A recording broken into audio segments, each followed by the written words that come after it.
اللہ تعالیٰ جل شانہ و عز برہانہ کا احسان عظیم ہے۔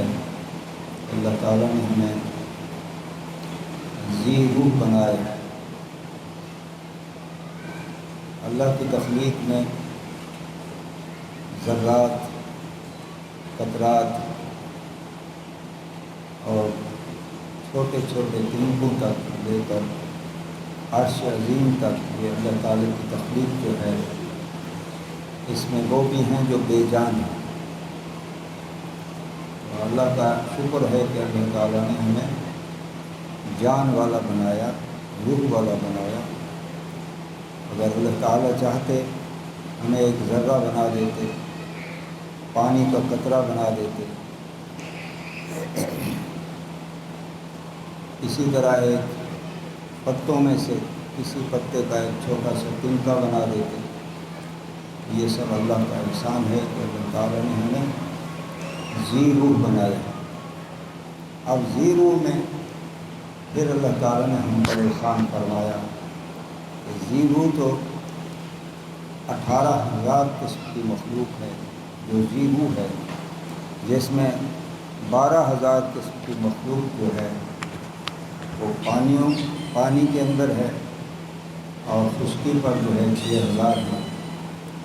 تو اللہ تعالیٰ کا احسان ہم پر یہ ہے، اللہ تعالیٰ نے ہمیں انسان بنایا۔ تو لقد خلقنا الانسان فی احسن تقویم، تو تمام خوبیوں والا اگر کسی کو میں نے بنایا تو وہ انسان ہے۔ جو صفات اللہ تعالیٰ نے انسان میں رکھی ہیں وہ کسی اور میں نہیں ہیں۔ تو اس لیے اس کی تشریح میں یہی کچھ کہہ دینا کافی ہوگا، جیسے اللہ تعالیٰ اپنے خالق ہونے میں بے مثل اور بے مثال ہیں، اللہ کی تخلیق میں انسان بھی بے مثل اور بے مثال ہے۔ ایک حدیث پاک میں آتا ہے، آقا علیہ الصلوۃ والسلام فرماتے ہیں کہ ان اللہ خالق آدم فی صورتہ، بے شک اللہ تعالیٰ نے آدم کو اپنی صورت پر بنایا۔ تو یہ حدیث پاک کلام پاک سے نہیں ٹکراتی۔ لیسا کمثلہ شیء، اللہ تعالیٰ کی مثال کی بھی مثال نہیں۔ ادھر فرمان یہ ہے کہ انسان کو اللہ تعالیٰ نے اپنی صورت پر بنایا۔ یہ دراصل ہماری فہم کی کمی کی وجہ سے ہے، جو ہم سمجھ بیٹھتے ہیں کہ اللہ تعالیٰ نے انسان کو اپنی صورت پر بنایا۔ ایسا نہیں ہے۔ اس کا مطلب یہ ہے کہ اللہ تعالیٰ نے انسان کو انسان ہی کی اپنی شکل میں بنایا، یعنی یہ وہ شکل ہے کہ اس جیسی کوئی نہیں، اس کی کوئی مثال نہیں۔ اس کا مطلب ہے، تھوڑی سی مثال سے آپ سمجھ سکتے ہیں۔ اب بچہ پیدا ہوا، ہر طرف سے عزیز و اقارب آنے شروع ہو جاتے ہیں، پھر قیاس آرائیاں ہوتی ہیں۔ کوئی کہتا ہے کہ اس کی شکل فلاں سے ملتی ہے، اس کی شکل فلاں سے ملتی ہے، تو یہ آوازیں آتی رہتی ہیں۔ اس میں ایک ایسی آواز بھی آتی ہے درمیان میں، کہا جاتا ہے نہیں، یہ کسی کی صورت نہیں ہے، یہ اپنی صورت آپ ہے۔ صورت ہی جو ہے، یہ جو عربی پڑھنے والے ہیں، ہی کا مرجع جو ہے وہ اللہ کی طرف نہیں ہے، بلکہ ہی کا مرجع جو ہے وہ آدم پر ہے۔ کہ آدم ایک ایسی صورت ہے، وہ اپنی صورت آپ ہے، اس جیسی کوئی صورت نہیں ہے۔ اس کا مطلب یہ نہیں کہ آدم اللہ کی صورت پہ ہے، نہ، بلکہ آدم ایسی صورت پر ہے کہ جو اپنی ہی اس کی صورت ہے، اس جیسی اور کوئی صورت نہیں ہے۔ تو اس کے بعد پھر بھی اللہ تعالیٰ نے اس پر مزید ہم پر احسان فرمایا۔ مزید احسان کیا فرمایا؟ ہمیں انسان تو ضرور بنایا، لیکن ان انسانوں میں بنایا جو مسلمان ہیں، جو مومن ہیں۔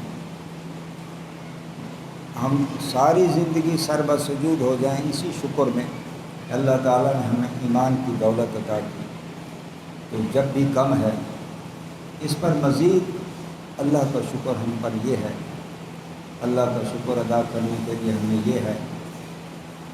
تو مسلمان مومن تو سب ہیں، حضرت آدم علیہ نبی علیہ السلام سے لے کر حضرت عیسیٰ علیہ نبی علیہ السلام تک کے جو ماننے والے لوگ ہیں، ایمان والے ہیں، وہ سارے کے سارے مومن مسلمان ہیں جو ماننے والے ہیں۔ ان میں ہم بھی آ گئے مومن ہونے کے حوالے سے، لیکن ہمیں جو امتیاز حاصل ہے وہ یہ ہے کہ اللہ تعالیٰ نے فرمایا کہ لقد من اللہ علی المؤمنین اذ بعث فیہم رسولا، کہ مومنوں پر میرا احسان ہے کہ میں نے اپنا محبوب عطا کیا۔ تو یہ اس سے بڑھ کر اور کوئی اعزاز نہیں ہو سکتا ہمارے لیے، تو ہم چاہے کہ ساری زندگی سر بسجود ہو کے شکر ادا کریں تو ادا نہیں کر سکتے۔ حضرت یعقوب علیہ نبی علیہ السلام اور حضرت یوسف علیہ نبی علیہ السلام آپس میں جب جدائی کے بعد ملاقات ہوتی ہے تو بغلگیر ہوتے ہیں، ایک دوسرے کی پیشانی کو بوسہ دیتے ہیں، اور اسی حالت میں ان کو گریہ طاری ہو جاتا ہے، حتیٰ کہ بے خودی کے عالم میں چلے جاتے ہیں، جبکہ دونوں کے دونوں اللہ کے نبی بھی ہیں۔ تو جب تھوڑا سا حواس بحال ہوتے ہیں پھر معانقہ کرتے ہیں، پھر روتے ہیں، پھر بے خود ہو جاتے ہیں۔ اسی طرح کئی مرتبہ ایسے جب ہوا تو حضرت جبریل علیہ السلام نے اللہ کی بارگاہ میں عرض کیا، اے اللہ، جو میں یہ منظر دیکھ رہا ہوں، اتنی محبت بھی کسی کو کسی سے ہوتی ہے جو میں آج کا منظر دیکھ رہا ہوں؟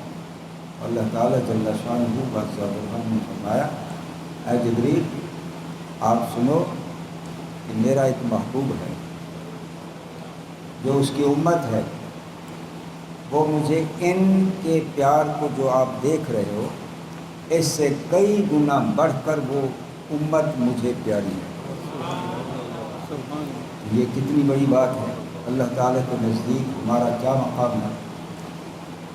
تو صورت اس مقام کو حاصل کرنے کے لیے ہمیں، اگر ہم امتی کہلانے کے حقدار ہوں گے، جب آقا علیہ السلام کی اطاعت کریں۔ نبی کریم علیہ السلام نے فرمایا، کل امتی یدخلون فی الجنہ، میرے سارے کے سارے امتی جو ہیں وہ جنت میں جائیں گے۔ آگے فرمایا، الا من ابا، سوائے ابا کے۔ اب یہ بات بڑی تشویشناک تھی، تو صحابہ کرام بول پڑے، قیل یا رسول اللہ صلی اللہ علیہ وعلی آلہ وصحبہ وسلم، من ابا کون؟ تو نبی کریم علیہ السلام نے فرمایا، من اطاعنی فقد دخل الجنہ، جس نے میری اطاعت کی، فرما برداری کی، پیروی کی، وہ جنت میں داخل ہوگا۔ ومن عصانی فقد ابا، اور جس نے میری نافرمانی کی، وہ یوں سمجھ لو گویا کہ اس نے میری نبوت کا انکار کر دیا۔ جس نے میری اطاعت نہ کی، گویا کہ اس نے میری نبوت کا انکار کر دیا۔ عزیز و دوستو، آج ہم پھر سے اسی عمل کو دہرانے کے لیے، اسی فکر کو دہرانے کے لیے کہ کیا ہم اپنے آپ کو دیکھیں، کیا وہ کام کر رہے ہیں جس سے اللہ بھی راضی ہو، اللہ کا محبوب بھی راضی ہو۔ تو اس کی ابتدا یوں کرتے ہیں کہ سب سے پہلے ہم توبہ کے الفاظ دہراتے ہیں، تاکہ جو ہم سے کوتاہیاں ہو گئی ہیں اس کی معافی ہو جائے۔ آئندہ کے لیے ہم ایک راہ عمل تیار کریں جو عین آقا علیہ السلام کی اطاعت کا ہو، تاکہ ہم ان لوگوں میں شامل ہو جائیں جو اللہ کے محبوب ترین لوگ ہیں، جیسا کہ اللہ نے خود اعلان فرمایا، اے میرے محبوب ان لوگوں سے فرما دیں میری پیروی کرو، اللہ تعالیٰ آپ کو اپنا محبوب بنا لے۔ تو اس دائرہ محبوبیت میں آنے کے لیے ہمیں ضروری ہے کہ آقا علیہ السلام کی اطاعت کریں، پیروی کریں۔ آپ اپنی تاریخ کو جب دہراتے ہیں، دیکھتے ہیں، تو جن لوگوں نے اطاعت کا حق ادا کیا، ویسے تو حق ادا نہیں کیا جا سکتا، لیکن حد المقدور جن لوگوں نے کوشش کی اور پھر وہ سنت کے پورے زندہ کرنے والے ٹھہرے، ان کی مثالیں ہمارے پاس جب سامنے آتی ہیں تو عجیب سا ایک رکت طاری ہو جاتی ہے، عجیب حالت طاری ہو جاتی ہے انسان کی کہ ایسے بھی لوگ تھے کہ اس قدر سنت کی پیروی کرنے والے۔ اب جیسا کہ ہمارے تاریخ کے بہت بڑے بزرگ جن کو سلطان العارفین کہا جاتا ہے، حضرت شیخ بایزید بستانی رحمۃ اللہ تعالی علیہ، آپ کو خربوزہ بہت پسند تھا۔ ایک مرتبہ کسی نے آپ کی خدمت میں ایک خربوزہ پیش کیا، ثابت خربوزہ تھا۔ آپ نے الٹ پلٹ کرنے کے بعد، دیکھنے کے بعد واپس کر دیا۔ ان کو حضور آپ کا تو پسندیدہ پھل ہے، مہربانی فرمائیں، تناول فرمائیں۔ آپ نے فرمایا میں نے اپنے تئیں، اپنی علم تئیں میں نے دیکھا، مجھے یہ کہیں معلوم نہ ہو سکا اپنے علم تئیں کہ آقا علیہ السلام نے خربوزہ کاٹ کے کھایا یا توڑ کے کھایا، مجھے نہیں معلوم ہو سکا۔ اگر میں توڑ کے کھاؤں تو آقا علیہ السلام نے کاٹ کے کھایا ہے تو سنت کے خلاف ہو جائے گا، تو کیا ضرورت پڑی؟ جیسے خدشہ ہو کہ سنت کے خلاف ہو جائے تو ایسا عمل میں کروں کیوں، وہ چیز کھاؤں کیوں؟ اب دیکھیے کتنی باریکی ہے کہ اتنی سی بات پر بھی وہ سنت کی پابندی کر رہے ہیں۔ ہمارے یہ ماہ مبارک جو چل رہا ہے، ابھی اختتام کو پہنچنے والا ہے، اس ماہ میں ہمارے دو مجدد جن کے عرس اسی ماہ میں ہوا، ایک حضرت مجدد منور مجدد الفسانی احمد فاروقی سرحدی رحمۃ اللہ تعالی علیہ، اور حضرت شاہ احمد رضا خان بریلوی رحمۃ اللہ تعالی علیہ۔ یہ بھی اپنے وقت کے مجدد تھے، وہ بھی اپنے وقت کے مجدد تھے۔ تو حضرت مجدد منور مجدد الفسانی احمد فاروقی سرحدی رحمۃ اللہ تعالی کا کل ختم تھا۔ آپ کی تاریخ میں یہ ہے، آپ فرماتے ہیں جو مجھے مقام ملا سنت کی پابندی سے، اور سنت کی پابندی اس حد تک فرمائی کہ اللہ تعالیٰ نے اسے اس حد تک قبول فرمایا کہ آپ سے بے اختیار سنت بھی ادا ہو گئی۔ بے اختیار سنت وہ ہوتی ہے جو کسی صورت، کسی بس میں نہ ہو کہ وہ سنت ادا کرے، تو آپ سے بے اختیار سنت بھی ادا ہوئی۔ تو آپ جس وقت اس دنیا سے جانے لگے، آپ نے فرمایا ایک سنت رہ گئی ہے، ایک سنت رہ گئی ہے کہ آقا علیہ السلام نے اپنے نواسوں کو کندھوں پہ بٹھایا۔ میرے نواسے نہیں ہوئے، میں کندھے پہ نہیں بٹھا سکا۔ اب میں وصیت کرتا ہوں جب میں اس دنیا سے چلا جاؤں تو مجھے اللہ تعالیٰ نواسا عطا کرے، آپ آ کے میری قبر کے ساتھ اسے لٹانا بھی صحیح، اور بعض یہ بھی ہے کہ میری قبر کے اوپر بٹھانا بھی صحیح، تاکہ یہ سنت بھی مرنے کے بعد میری ادا ہو جائے۔ یعنی سنت کی پابندی کا یہ کتنا احتیاط۔ اب بے اختیاری سنت کا ادا ہو جانا، بہت سارے ایسے بزرگ گزرے ہیں جن سے بے اختیاری سنت ادا ہوئی۔ ہمارے شیخ حضرت بہاؤالدین بہاولحق نقش بند بخاری رحمۃ اللہ تعالی علیہ ایک مرتبہ سفر فرما رہے تھے تو راستے میں سنت کے مطابق جیسے سفر کے دوران استراحت کی جاتی ہے، شب باشی کی جاتی ہے، تو اس پر آپ نے فرمایا کہ آقا علیہ السلام کی ایک سنت ہے کہ ہر بندہ اپنی روٹی آپ پکائے۔ آج ہم اس سنت کو ادا کرتے ہیں، میں اپنی روٹی پکاؤں گا، ہر آدمی اپنا روٹی پکائے۔ آپ نے جب روٹی پکائی، جب توے پہ رکھی، بالکل آٹے کا آٹا رہا، جتنی آنچ آگ دی گئی بالکل ذرا برابر بھی اثر نہ ہوا۔ آپ سر بسجود ہو گئے کہ اے اللہ، مجھ سے بے اختیاری سنت کی آپ نے لے لی، ادا کرا لی، کیونکہ آقا علیہ السلام جس وقت سفر میں تھے یہی واقعہ آتا ہے اسی طرح کا۔ آپ نے فرمایا ہر آدمی اپنی روٹی آپ پکائے۔ جب آقا علیہ السلام نے روٹی ڈالی تو بالکل آٹے کا آٹا رہا، تو نبی کریم علیہ السلام کے ہاتھ لگے ہوئے تو آپ نے اسے کیا کرنا تھا۔ تو پھر آپ سے جب یہ معاملہ ہوا تو آپ نے سر بسجود ہو کے اللہ کی بارگاہ میں شکر ادا کیا، یا اللہ تیرا شکر ہے، یہ کوئی ایسی تھی سنت کہ میں ادا کرتا ہو جاتی، کبھی ممکن ہی نہیں، لیکن بے اختیاری سنت اللہ تعالیٰ نے ہمیں ادا کر دی۔ اب دیکھیے نبی کریم علیہ السلام کے وجود مسعود کیا، کپڑوں پر بھی کبھی مکھی نہیں بیٹھی، کبھی مکھی نہیں بیٹھی، اسی طرح مچھر بھی کبھی نہیں، جوئیں بھی کبھی نہیں پڑی زندگی بھر۔ اب اگر کوئی شخص چاہے کہ ہم یہ سنت ادا کریں، ایسا ممکن ہی نہیں، تو یہ بے اختیاری سنت ہو گئی۔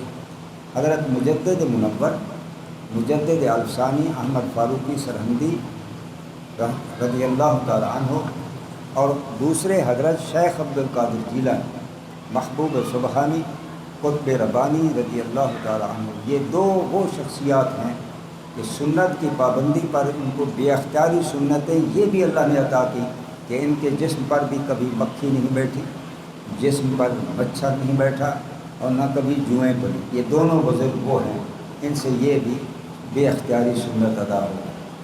تو یہ کیا، میں سنت کی پابندی پر اللہ تعالیٰ نے مجھے یہ انعام عطا تھا۔ عزیز دوستو، ہم سے بھی ایک مسلمان ہونے کے ناطے سے، مومن ہونے کے ناطے سے یہی کچھ تقاضا کیا جاتا ہے۔ اللہ تعالیٰ کے محبوب فرماتے ہیں کہ ایمان جو ہے وہ میری محبت کا نام ہے، ایمان جو ہے وہ میری اطاعت کا نام ہے، اس لیے فرمایا لا یؤمن احدکم حتی اکون احب الیہ من نفسہ و مالہ و ولدہ و والدہ والناس اجمعین۔ نبی کریم علیہ السلام اور سیدنا فاروق اعظم رضی اللہ تعالیٰ عنہ، آپ ہاتھ میں ہاتھ ہے تو آقا علیہ السلام نے فرمایا جب تک کوئی مجھ سے پیار نہ کرے اپنی جان سے بڑھ کر، مال سے بڑھ کر، اسی طرح جب فرمایا تو سیدنا فاروق اعظم رضی اللہ تعالیٰ عنہ فرمایا اے اللہ کے محبوب، مجھے ہر شے سے آپ پیارے ہیں لیکن جان سے نہیں۔ تو نبی کریم علیہ السلام نے پوری توجہ کے ساتھ فرمایا جب تک تجھے میں اپنی جان سے زیادہ پیارا نہ لگوں تو آپ کا ایمان بھی مکمل نہیں۔ فوراً بول پڑے یا رسول اللہ فدا کا ابی و امی صلاۃ اللہ علیہ، مجھے اب اپنی جان سے بھی بڑھ کر پیار ہے۔ تو فرمایا اے عمر تیرا ایمان مکمل ہو گیا۔ اور وہ دوسری شرط کیا فرمائی، فرمایا لا یؤمن احدکم حتی یکون ہواہ تبعا لما جئت بہ، فرمایا اتنے تک بھی آپ مومن نہیں ہو سکتے جب تک آپ اپنی خواہشات کو، ارادات کو، مرضیوں کو اس قانون کے تابع نہیں کرو گے جو قانون اللہ کی طرف سے آپ کی طرف لے کے آئے۔ تو اس کا مطلب کیا ہوا کہ جو آپ کرو گے وہ میری سنت ہوگی، تو جب آپ کا مکمل ایمان ہوگا، اور پھر ایمان کی حلاوت کسی کو حاصل ہوئی، چاہے کہ ایک ذرہ کے برابر بھی حلاوت اللہ تعالیٰ نے عطا کی، تو یہ پھر ہر جگہ یہی ایمان کی چھوٹی سی جز بھی اسے کام آئے گی۔ نبی کریم علیہ السلام فرماتے ہیں کہ اللہ تعالیٰ مجھے اجازت فرمائیں گے کہ جہنم کے کنارے چلے جائیں، وہاں دیکھو جس کے دل کے اندر ایک چنے کے برابر ایمان ہے، چنے کے برابر ایمان ہے، کیا مطلب، چنے کے برابر آپ کی محبت ہے، یوں کہیے اسے بھی نکال لو، چنے کے برابر ایمان ہے آپ کی محبت ہے اسے نکال لو۔ اب آقا علیہ الصلوۃ والسلام نکالنا شروع کر دیں گے، وہ آ گئے، پھر حکم ہوگا آدھے چنے کے برابر اسے بھی نکال دو، اسے بھی نکال لیا جائے، پھر چوتھائی چنے کے برابر اسے بھی نکال دو، پھر ہر مل کے دانے کے برابر اسے بھی نکال دو، آدھے کے برابر اسے بھی نکال دو، چوتھائی کے برابر اسے بھی نکال دو۔ اب جو بالکل خالی ہوگا ایمان سے یا محبت سے وہ محروم ہو جائے گا۔ اتنا ایک ذرہ بھی آقا علیہ الصلوۃ والسلام کی محبت، وہ جو اسے ایمان کہا گیا، اس کی وجہ سے اس کی بخشش ہو گئی۔ عزیز دوستو، اس لیے یہ وقت ہے ہمارے پاس، جو گزر گیا وہ ہمارے ہاتھ نہیں آ سکتا، آنے والے کا کوئی پتہ نہیں ملے کہ نہ ملے۔ جو وقت موجود ہے اسے غنیمت سمجھیں، آج ہم یہ تہیہ کر لیں کہ وہ کام کریں گے جو آقا علیہ الصلوۃ والسلام کی سنت ہوگی، جو فرمان ہوگا وہ اطاعت ہی کریں گے، وہی کچھ کریں گے۔ اپنے سارے معاملات، اپنے خود و نوش میں بھی، اپنے معاملات میں بھی، اپنے لباس میں بھی، شکل و صورت میں بھی ہم نے وہی کرنا ہے جو آقا علیہ الصلوۃ والسلام کا فرمان ہے۔ جب ہم نے یہ تہیہ کر لیا تو پھر اللہ تعالیٰ کے ہاں آپ کو اعزاز کیا ملا؟ اسے محبوب ٹھہرایا کہ یہ میرا محبوب ہے، اے میرے محبوب جو آپ کی اطاعت کر رہا ہے وہ میرا بھی محبوب ہو گیا۔ اب محبوب کا کیا مقام ہے؟ محب اور محبوب میں بڑا فرق۔ حقیقتاً ہماری پیدائش کا مقصد جو ہے وہ اللہ کی محبت ہے، اس وجہ سے ہمیں پیدا کیا گیا۔ وما خلقت الجن والانس الا لیعبدون، اجے لیعرفون، اپنی محبت کے لیے، اپنی عبادت کے لیے پیدا کیا۔ تو یہ کب حاصل ہوگا؟ جب ہم آقا علیہ الصلوۃ والسلام کی اطاعت کریں گے۔ محبت تو اپنی جگہ رہی، ہمیں اللہ تعالیٰ اپنے محبوب بنا لیں گے۔ محب اور محبوب میں بڑا فرق ہے۔ یا یوں سمجھے، جہاں محب کی محبت کی انتہا ہوا کرتی ہے وہیں سے محبوب کی محبت کی ابتدا ہوا کرتی ہے۔ یہی تو وجہ تھی، جتنے انبیاء کرام وہ سارے کے سارے محب، جن کو معراج ہوا تو زمین پر ہوا۔ جب آقا علیہ الصلوۃ والسلام کی باری جو محبوب ٹھہرے وہ فوق العرش آپ کو معراج ہو رہا ہے۔ تو یہ ہے محبوب اور محب میں فرق۔ عزیز و دوستو، کوشش کریں جو مسئلہ سنا شریعت پاک کا اس پر عمل کریں۔ یہ نہیں دیکھنا کون کہہ رہا ہے، یہ دیکھنا ہے کہ وہ کیا کہہ رہا ہے۔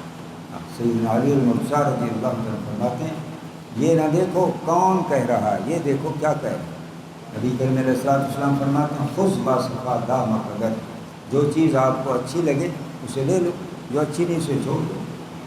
اب جو آپ کو مشورہ دے رہا ہے جو بھی اچھا ہے تو اسے لے لو، اگر اچھا نہیں تو چھوڑ دو۔ اس سے بڑھ کر اور کیا مشورہ ہو سکتا ہے؟ ہم سارے مل کے ارادہ بھی کر لیں تو ہم ہر سنت پر عمل کرنے کی کوشش کریں گے، اور پھر ہمارے ہاتھ میں ہے تو کوشش ہی۔ لیس للانسان الا ما سعی، انسان کے ہاتھ میں کوشش والا ہتھیار ہے، یہ ہمیشہ تیز ہو۔ کامیابی جو ہے وہ اللہ کے ہاں ہے، کامیابی دینے والی اللہ کی ذات ہے۔ تو عزیز و دوست، کوشش جو ہے ہمارا کام ہے۔ اب آپ نے سنا ہوگا تیمور لنگ چھپا ہوا تھا ایک پہاڑ کے دامن میں۔ اس نے ایک چیونٹی کو دیکھا جو اپنے وزن سے کئی گنا وزن زیادہ ایک دانے کو اٹھایا ہوا ہے، اور اونچائی کی طرف وہ جانا چاہتی ہے تو جاتی ہے گر جاتی ہے، جاتی ہے گر جاتی ہے۔ اب یہ گن رہا ہے، تقریباً کوئی 64 مرتبہ وہ گئی اور گری۔ 65 مرتبہ جب وہ کامیاب ہو گئی، پھر اس کے حوصلے بڑھ گئے۔ وہ چھپا ہوا تھا کہ مجھے قتل نہ کر دیا جائے۔ اس نے کہا جب یہ چیونٹی کامیاب ہو گئی، آپ سے بڑھ کر وزن کو اٹھا کے اپنی منزل پہ پہنچ سکتی ہے، ہم تو انسان ہیں، اگر کوشش کریں نہیں پہنچیں گے۔ اس لیے ہم کسی بھی سنت کو بھاری نہ سمجھیں۔ یہ ساری قسمیں آسان جب ہوں گی جب ہم کوشش کریں گے، ورنہ ہمارے لیے سب چیز مشکل ہے۔ عزیز دوستو، آج ہم ایک تو مل کے سارے پہلے توبہ کے الفاظ دہراتے ہیں تاکہ جو گزر گیا، جو ہو گیا، جو کچھ بھی ہو گیا، جو کوتاہیاں ہو گئی، جو غلطیاں ہو گئی، اس کی معافی ہو جائے، اور آئندہ کے لیے ہم یہ تہیہ کریں، اب وہی کام کریں گے، کوشش کریں گے تو اللہ اور اس کے محبوب علیہ السلام کے پسندیدہ ہوں۔ میرے ساتھ پڑھیے، کچھ دوست بیعت ہونے کی غرض سے تشریف فرما ہیں، ان کی بیعت ہو جائے گی، باقیوں کی توبہ ہو جائے گی۔ آمنت باللہ و ملائکتہ و کتبہ و رسلہ والیوم الآخر والقدر خیرہ و شرہ من اللہ تعالی والبعث بعد الموت۔ اشہد ان لا الہ الا اللہ وحدہ لا شریک لہ و اشہد ان محمدا عبدہ و رسولہ۔ استغفر اللہ تعالی ربی من کل ذنب و اتوب الیہ۔ اس کے بعد یہ ہے کہ آج سے ہم یہ تہیہ کر لیں کہ ہم پانچوں وقت نماز پڑھیں، پانچوں وقت نماز پڑھیں گے۔ اللہ تعالیٰ جل شانہ کو عز و برہانہ کا جو قرب حاصل ہوتا ہے وہ سجدوں کی کثرت سے ہوتا ہے، اور اللہ کا قرب حاصل ہوتا ہے تو دل کے ذکر سے ہوتا ہے، دل کے ذکر سے اللہ کا قرب حاصل ہوتا ہے، یہاں تک کہ اللہ تعالیٰ نے خود فرمایا انا جلیس من ذاکرنی، جو میرا ذکر کر رہا ہوتا ہے میں اس کے پاس بیٹھا ہوتا ہوں۔ اس لیے بزرگوں نے فرمایا کہ ہر کے خواہد ہم نشینی باخدا، اگر کسی کے دل میں یہ چاہت ہے کہ میں اللہ کے پاس بیٹھوں، ہر کے خواہد ہم نشینی باخدا وہ نشینہ در حضور اولیاء، تو اسے چاہیے کسی ولی کے پاس بیٹھ جائے، کیونکہ ولی جو ہے وہ ہر وقت اللہ کے ذکر میں ہوتا ہے، اس کی زبان اگر خاموش ہے تو اس کا دل ذکر کر رہا ہوتا ہے، تو اللہ کا وعدہ ہے اس سے جو میرا ذکر کر رہا ہے میں اس کے پاس بیٹھا ہوتا ہوں۔ تو آپ جب اللہ کے ولی کے پاس بیٹھیں گے گویا کہ آپ ان کے پاس نہیں بلکہ اللہ کے پاس ہی بیٹھے ہیں، اس لیے فرمایا ہر کے خواہد ہم نشینی باخدا وہ نشینہ در حضور اولیاء۔ اگر چاہتے ہو جس وقت بزرگوں کی صحبت میں ہم بیٹھتے ہیں وہ واز بھی نہ کریں، کوئی بات بھی نہ کریں، صرف ان کے پاس بیٹھنے کی برکت یہ ہے، یک زمانہ صحبت با اولیاء بہتر سب سال اطاعت بے ریا، ہزاروں سالوں کی اطاعت بے ریا سے بہتر ہے ایک لمحہ کسی اللہ کی والے کی صحبت میں بیٹھ جائے۔ اب اس میں یہ اشارہ کس چیز کی طرف ہے کہ ان کے پاس بیٹھنے سے ہزاروں سالوں کی عبادت سے بڑھ کر ہے ان کی ایک لمحہ کی صحبت۔ اس میں بڑی بڑی کتابوں میں اس فقیر نے بھی دیکھا ہے، جس میں تفسیر مظہری بھی شامل ہے، انہوں نے لکھا ہے کہ یہ جو دل زندہ ہونا ہے، دل جو زندہ ہو جاتے ہیں یہ دراصل اللہ والوں کی صحبت میں بیٹھ کر زندہ ہوتا ہے۔ اگر کوئی شخص یہ چاہے کہ میرا دل زندہ ہو اللہ کے ذکر سے، اگر وہ اپنے تئیں کوشش کرے تو بزرگ فرماتے ہیں اسے 50,000 سال لگے گا، اس دل کو زندہ کرنے کے لیے 50,000 سال لگے گا۔ تو فرمایا اتنا کسی کی عمر ہو ہی نہیں سکتی، اور اسے چاہیے بھی ضرور وہ زندہ دل چاہیے، تو پھر بس اس کا علاج یہی ہے کہ اللہ کے ولی کے پاس چلے جاؤ، ان کی صحبت میں بیٹھو گے، ان کی صحبت میں بیٹھتے ہی آپ کا دل زندہ ہو جائے گا، زندہ ہو جائے گا، وہ 50 سال کی منزل جو ہے وہ لمحوں میں طے ہو جائے گا۔ تو اس لیے کہا کہ یک زمانہ صحبت با اولیاء بہتر سب سال اطاعت بے ریا۔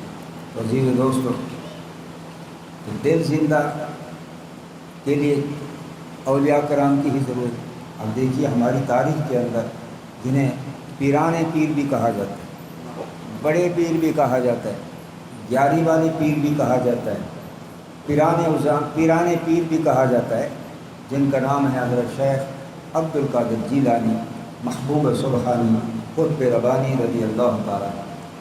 آپ فرماتے ہیں یا مرید الباطن، اے باطن کے مریض، دل کے مریض، روح کے مریض، آپ پر واجب اور فرض ہے کہ اس کا علاج کرو۔ دل جو ہے وہ مریض ہے، اس کا علاج کرو، جیسا کہ نبی کریم علیہ السلام نے فرمایا الا ان فی الجسد مضغۃ، اذا صلحت صلح الجسد كله واذا فسدت فسد الجسد كله الا وهي القلب۔ فرمایا انسان کے جسم کے اندر ایک ٹکڑا ہے گوشت کا، اگر وہ ٹھیک ہو گیا تو سارا جسم ٹھیک ہو گیا، اگر وہ خراب ہو جائے تو سارا جسم خراب ہو گیا۔ فرمایا وہ کیا ہے؟ وہ ہے دل، وہ دل ہے۔ دل ٹھیک، دل کے سنوار سے سنورتا ہے آدمی، دل کے بگاڑ سے بگڑتا ہے آدمی۔ اگر دل بن گیا تو ساری دنیا کی زندگی بھی بن گئی، بدن بھی بن گیا، قبر کی زندگی بھی بن گئی، حشر کی زندگی بھی بن گئی۔ اگر یہ دل بگڑ گیا تو دنیا کی زندگی بھی خراب، قبر کی زندگی بھی خراب، حشر کی زندگی بھی خراب۔ تو فرمایا اس کا کیا علاج ہے؟ فرمایا لکل شیء سقالۃ سقالۃ القلوب ذکر۔ فرمایا ہر چیز کے لیے کوئی نہ کوئی آلہ ہے، دل کو ٹھیک کرنے کے لیے اللہ کا ذکر ہے۔ اب شیخ عبد القادر جیلانی محبوب سبحانی قطب ربانی رضی اللہ عنہ یہی کچھ فرما رہے ہیں، اے مریض، باطن کے مریض، دل کا مریض، آپ پر واجب اور فرض ہے کہ اس کا علاج کرو۔ آگے فرماتے اس کا علاج کہیں نہیں ملے گا، اگر ملے گا تو اولیاء کرام کے پاس اور کہیں نہیں ملے گا، ملے گا کہیں کے تو فرمایا خضوع ہو، اسے لے لو، واستعمل ہو، اسے استعمال کرو، تب تو عینات، پھر کیا ہوگا؟ تیری دل کی آنکھیں کھل جائیں گی۔ دل کی آنکھیں کھل جانے سے کیا مراد؟ نبی کریم علیہ السلام نے فرمایا اتقوا من فراست المؤمن فإنه ينظر بنور اللہ، مومن کی فراست سے ڈرو، وہ اللہ کے نور سے دیکھتا ہے، یعنی اس کے دل کے اندر نور پیدا ہو جاتا ہے، اس دل کی نور سے وہ کہیں کا کہیں دیکھ لیتا ہے۔ یہاں تک کہ بزرگوں نے فرمایا کہ بیٹھے تو یہاں ہیں کہ وہ دل کی آنکھوں سے وہ لوح محفوظ کو بھی دیکھ رہے ہیں، لوح محفوظ کو بھی دیکھ رہے ہیں، اور آنکھیں بند کرنے کی دیر ہوتی ہے وہ اللہ کے ہاں ہوتے ہیں، جب آنکھیں کھولتے ہیں تو ہمارے پاس ہوتے ہیں، ان کی رفتار اتنی تیز ہے۔ تو عزیز و دوستو، تو فرمایا جب اللہ والے کے پاس جاؤ گے وہ جب علاج دیں گے اسے استعمال۔ اب اسے واجب تو فرض کیوں کہا گیا؟ اب دیکھیے بیمار ہو گیا، اس کے لیے سنت ٹھہری، اس کے لیے سنت کیا ٹھہری کہ بھئی علاج کرو، سنت ہو گئی۔ اب بدن کا علاج کرنا تو سنت، روح کا بیمار، دل کا بیمار، اس کے لیے علاج واجب اور فرض کیوں کہا گیا؟ وہ اس لیے بدن بیمار ہو گیا، اس کا علاج سنت ہے، تو اس سے کیا فائدہ ہوگا؟ ہماری صحت بحال ہو جائے گی، ہماری دنیا کی زندگی وہ بہتر ہو جائے گی۔ تو اگر دل کا علاج، بیمار دل کا علاج نہ کیا، وہ بیمار رہا، تو پھر اس سے دنیا بھی متاثر ہوگی، قبر بھی متاثر ہوگی اور حشر بھی متاثر ہوگا، تو اس کے سارے معاملات بگڑ گئے۔ اب دل جب یہ ٹھیک ہوگا تو اس کا علاج اس لیے واجب ہے کہ اس کا تعلق آخرت سے ہے، دنیا سے نہیں، آخرت سے ہے۔ اس دل ٹھیک کا تعلق آخرت سے، یہ ٹھیک ہوگا تو آپ کے دنیا اور آخرت کے معاملات بہتر ہو جائیں گے۔ اس لیے اس کا علاج سب نے یہی کہا ہے، آقا علیہ السلام کے فرمان کے مطابق، کہ دل کا علاج جو ہے، علاج بھی ہے، غذا بھی ہے اور زندگی بھی ہے اللہ کا ذکر۔ دل کی زندگی، دل کا علاج، دل کی صحت، دل کی خوراک وہ اللہ کا ذکر ہے۔ جیسا کہ اللہ تعالیٰ نے خود فرمایا الا بذکر اللہ تطمئن القلوب، کسی چیز میں سکون نہیں ہے دل کو اگر ہے تو اللہ کے ذکر میں ہے۔ تو سکون تو اسی چیز کو کہا جائے گا، چاہے بھوک لگی ہے تو پانی پیے تو کبھی بھوک نہیں اترے گی، اگر آپ کو پیاس لگی تو آپ کو روٹی مل جائے کھانے کو لیکن پیاس تو نہیں بجھے گی۔ تو اس کا مطلب یہ ہے کہ دل کی کوئی غذا نہیں ہے، غذا تو سکون کا نام ہے، ضرورت ہے آپ کو، آپ کھائیں گے سکون مل جائے گا، پانی کی ضرورت ہے، پانی پئیں گے سکون ملے گا۔ اب اس کے لیے ساری کی ساری نفی ہو گئی ہے، اس کی کوئی علاج نہیں، اس کی کوئی غذا نہیں، اس کی کوئی زندگی نہیں دل کی، اگر ہے تو وہ اللہ کا ذکر ہے۔ تو آپ اٹھتے بیٹھتے چلتے پھرتے، اور کتنا آسان ہے، کبھی ہم نے اس طرف توجہ بھی نہیں دی۔ سب سے آسان ترین اگر کوئی ذکر ہو سکتا ہے، اب زبان کا ذکر ہے، اب زبان ذکر کر رہی ہے، اب اس پہ یہ ہے کہ اب جب زبان کا ذکر کریں گے بول نہیں سکتے، بولیں گے تو ذکر کا تسلسل ختم ہو جائے گا۔ اسی طرح دل وہ ہے جس سے 24 گھنٹے ذکر بھی آپ کر سکتے ہیں اور آپ کے معاملات بھی متاثر نہیں ہو سکتے۔ ہاتھوں سے کام کرتے رہیں، پاؤں سے چلتے رہیں، زبان سے بولتے رہیں، دماغ سے سوچتے رہیں، جو بھی کرنا کرتے رہیں، دل میں صرف یہ خیال ہو، جہاں ایک تصور تھا ہمارے شعور لاشعور میں، ایک تصور تھا کہ بھئی دل دھڑکتا ہے. اب یہ ہر چھوٹے بچے کو بھی معلوم ہے، بڑے کو بھی معلوم ہے، ہر زن و مرد کو معلوم ہے. اس کا جواب ہمارے پاس یہی ہے کہ دل دھڑک رہا ہے. لیکن اب اس کی آسانی کس طرح سے ہے؟ وہ یہ ہے، اب یہی تصور جو تھا کہ دل دھڑک رہا ہے، اب یہی تصور ہو کہ نہیں دھڑک نہیں رہا بلکہ یہ اللہ اللہ کر رہا ہے. بس اتنی سی بات ہے. ایک خیال بدلی کرنے سے پھر پتہ نہیں کہاں سے کہاں تک پہنچ جاتا ہے. نبی کریم علیہ السلام نے فرمایا کہ ایسے لوگ ہیں کہ نرم نرم بستروں پہ سوئے ہوئے ہیں، لیکن لمحہ بہ لمحہ اللہ تعالیٰ ان کے مدارج کو بلند فرما رہے ہیں. پھر وہ تو سو گئے، اب کون سی عبادت کر رہے ہیں؟ اصل میں عبادت وہ جاری ہے، وہ کون سی؟ اس کا دل تو اللہ کا ذکر کر رہا ہے. اب اس کے متعلق فرمایا کہ اتفکر ساعۃ خیر من عبادت الثقلین. فرمایا ایک لمحہ دل سے اللہ اللہ کرنا جن و انس سے بڑھ کر ہے، جن و انس کی عبادت سے بڑھ کر ہے. ایک لمحہ دل سے اللہ اللہ کرنا. اور فرمایا تفکر ساعۃ خیر من عبادت 70 سنہ. فرمایا ایک لمحہ 70 سال کی عبادت سے بڑھتا ہے.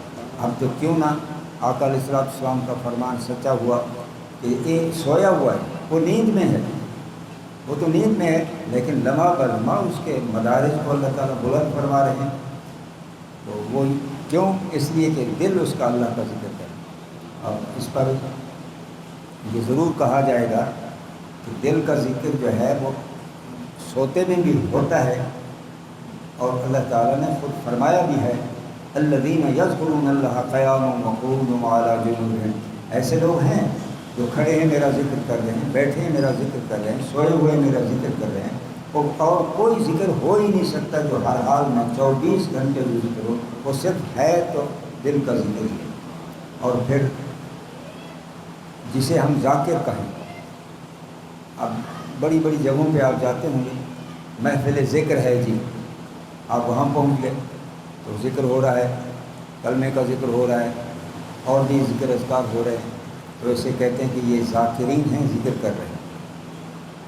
اور کسی پر ہم یہ بھی کہہ دیتے، اب جیسے کہ اہل تشیع کی زبان میں جسے ذاکر کہا جاتا ہے، وہ جو سٹیج پہ آ کر مرثیے بیان کرے، مسائل بیان کرے، مناقب بیان کرے، اسے ذاکر کہتے ہیں. لیکن ذاکر ہے کون؟ جسے ذاکر اللہ فرمائے ذاکر وہ ہوتا ہے. اب وہ ذاکر کون ہے؟ وہ ذاکر وہ ہے، اور اس پر اس کا جواب جو ہے یہ پوچھا بھی گیا شیخ عبد القادر جیلانی محبوب سبحانی قطب ربانی رضی اللہ عنہ بارگاہ میں عرض کیا حضور ذاکر کسے کہتے ہیں؟ فرمایا ذاکر کہتے حسین جسے اللہ ذاکر کہتے ہیں. اللہ کس کو ذاکر کہتے ہیں؟ اللہ ذاکر اس کو کہتے ہیں کہ جو کھڑا ہے ذکر کر رہا ہے، بیٹھا ہے ذکر کر رہا ہے، سویا ہوا ہے ذکر کر رہا ہے. ذاکر دراصل اسی کو کہتے ہیں. تو یہ براہ راست اس کا اشارہ کیا جا رہا ہے، کہا جا رہا ہے کہ جس کا دل ذاکر ہے، ذاکر ہے ہی ہے بھی. اور آقا علیہ السلام کی بارگاہ میں پوچھا گیا، عرض کیا گیا حضور سب سے پہلے بہشت میں جائیں گے کون؟ فرمایا ذاکرین جائیں گے. ذاکرین جائیں گے. ذاکرین جائیں گے؟ جی ہاں. وہ کس لیے؟ فرمایا بڑے تیز ہوں گے، بڑے تیز ہوں گے. اب ان کی تیزی کا آپ کو پتہ تو ہے نا، پتہ ہے نا آپ کو کہ ان کی تیزی کیا ہے. جو دل سے اللہ کا ذکر کرتا ہے اس کے اندر نور پیدا ہو جاتا ہے. قیامت والے دن جب رکھے گا نا اور صراط پہ قدم، تو جو ہی قدم رکھے گا تو جہنم پکار کے کہے گی جز یا مومنہ عرف و نور و کلاری، جز یا مومنہ عرف و نور و کلہبی. مومن جلدی سے نکل، جلدی سے نکل، تیرا نور میری آنکھ کو بجھا رہا ہے. اگر تو آہستہ سے چلے گا میں ٹھنڈی ہو جاؤں گی، مجرم لوگوں کا کچھ بھی نہیں بگاڑ سکتی. تو آقا علیہ السلام فرماتے ہیں آنکھ جھپکنے کی دیر سے بھی پہلے، چاہے وہ کتنا ہی سفر لمبا کیوں نہ ہو، آنکھ جھپکنے کی دیر سے بھی پہلے وہ پہنچ جائیں گے. کون لوگ وہ؟ وہی جو ذاکرین، ذکر کرنے والے، جو دل سے ذکر کرنے والے ہیں، وہ تو انہیں کے دل میں پیدا ہوگا. عزیز دوستو، آپ ایک تو اپنے معمول، بس معمول کیا ہے، خیالات کہ پابند ہو جائیں کہ ہمارا دل اللہ اللہ کر رہا ہے۔ ہاں جب کبھی فرصت ہوا کرے، چاہے کہ تھوڑی دیر کے لیے ہی صحیح، 2-4 منٹ کے لیے ہی صحیح، آنکھیں بند کر کے، زبان بند کر کے دل پہ خیال دیا، دل کر رہا ہے اللہ اللہ۔ ساتھ یہ بھی تصور ہو کہ آقا علیہ السلام کے قلب مبارک سے نور آ رہا ہے، وہ ہمارے دلوں کو روشن کر رہا ہے۔ یہ جتنا زیادہ خیال دیں گے اتنا فائدہ۔ اپنے معمولات یہ ہوں کہ مغرب کی نماز کے بعد ایک تسبیح پہلا کلمہ پڑھ لیا، سونے سے پہلے ایک تسبیح استغفار کی پڑھ لیا کریں، کیونکہ نبی کریم علیہ السلام نے فرمایا کہ ہر بندے کو ہر روز 70 مرتبہ یا 100 مرتبہ قبر یاد کرتی، ہر بندے کو ہر روز۔ اب ہمیں نہیں خبر کہ ہم نے کہاں دفن ہونا ہے، لیکن جہاں دفن ہونا ہے اس قبر کو معلوم ہے کہ کس کس نے ہمارے ہاں آنا ہے۔ تو فرمایا ہر بندے کو قبر 70 یا 100 مرتبہ یاد کرتی ہے۔ فرمایا میں بھی 70 یا 100 مرتبہ استغفار پڑھتا ہوں، آپ بھی 70 یا 100 دفعہ استغفار پڑھ لیا کرو۔ اس لیے سونے سے پہلے ایک تسبیح استغفار پڑھ کے سویا کریں، استغفر اللہ تعالی ربی من کل ذنب و، اگر کسی کو یہ لفظ یاد نہ ہوں تو استغفر اللہ بھی پڑھ سکتے ہیں۔ اگر کسی کی زبان پر یہ بھی نہ چڑھتے ہوں تو آپ اپنی زبان میں کہہ کے سو جایا کریں، یا اللہ میری کل گناہوں سے توبہ، یا اللہ میری کل گناہوں سے توبہ، یہ کہہ کے سو گئے۔ بس یہ آپ کے کہنے کی دیر تو ہے، لیکن جہاں تک بخشش کا تعلق ہے، بخشش میں دیر نہیں ہے، بخشش میں دیر نہیں ہے۔ اور اللہ تعالیٰ اسی انتظار میں ہے، جب کوئی غلطی کر لیتا ہے اس انتظار میں ہے کہ کب ابھی توبہ کر لے، ابھی توبہ کر لے۔ فرشتے بھی عرض کرتے ہیں یا اللہ اس سے غلطی ہو گئی، اب کیا کریں؟ اللہ فرماتے نہیں، ابھی چھوڑ دو، ابھی چھوڑ دو، ابھی نہیں لکھو، ابھی نہیں لکھو، جب تک اسی سے وہی ویسے والا گناہ نہ ہو، جب تک اسے اجازت نہیں ملتی۔ جب وہ دوسرا گناہ کر گزرتا ہے تو پھر حکم ہوتا ہے چلو پچھلا لکھ دو، اسے ابھی چھوڑ دو، اسے بھی ابھی چھوڑ دو، یہاں تک کہ اس کے سارے کا سارا دفتر جو ہے وہ کالے کا کالا ہو جاتا ہے گناہوں سے۔ اس وقت بھی اللہ تعالیٰ اس انتظار میں ہے کہ توبہ کرے تو صحیح، بہانہ تو بنائے نا۔ وہ اپنی زبان سے زندگی بھر گناہ کرنے کے بعد اس نے تھوڑی دیر کے لیے بس اتنا ہی کہہ دیا، یا اللہ مجھ سے غلطی ہو گئی، میں تو اپنی زندگی کو برباد کر بیٹھا، اب میں تیری بارگاہ میں رجوع کرتا ہوں، میں توبہ کرتا ہوں، تو میری توبہ کو قبول کر۔ بس اتنی بات آپ کا کہنے کی تو دیر ہے، اللہ تعالیٰ بخشنے میں دیر نہیں کرتی۔ توبہ کی جب بات ہو رہی تھی، ایک شخص نے عرض کیا یا رسول اللہ اذا کابی و امی صلاۃ اللہ علیہ وآلہ وصحبہ وسلم، ہم سے گناہ ہو جائے تو کیا کریں؟ فرمایا توبہ کرو، اللہ معاف کر دیں گے۔ کسی اور شخص نے پھر سے کہا یا رسول اللہ اذا کابی و امی صلاۃ اللہ علیہ وآلہ وصحبہ وسلم، ہم سے پھر گناہ ہو جائے تو فرمایا توبہ کریں، اللہ تعالیٰ معاف کر دیں گے۔ اس کے بعد پھر کسی نے پوچھنا چاہا تو حضور علیہ السلام نے فرمایا میں سمجھ گیا ہوں، ٹھیک، میں سمجھ گیا ہوں کہ آپ کیا کہنا چاہتے ہیں۔ فرمایا یہ ممکن ہے کہ آپ توبہ کرتے کرتے تھک جاؤ، اللہ تعالیٰ معاف کرنے میں نہیں تھکتا۔ باقی یہ آپ کے معمول ہو گئے، اپنے چہروں کو سنت کے مطابق تھوڑی سے نیچے ایک مٹھی اپنے چہروں کو سجاؤ، تاکہ قیامت والے دن حضور علیہ السلام کا ساتھ ہمیں ملے۔ درود و اسلام کثرت سے پڑھا کرو، صلاۃ اللہ سلام اللہ علیہ یا رسول اللہ ہر وقت اپنی زبان کو جاری رکھا۔ اگر وضو ہے تو ثواب زیادہ ہے، ورنہ مومن کی زبان پاک ہے، آپ درود و اسلام پڑھ سکتے ہیں۔ وما علینا الا البلاغ، اذان دے دیں۔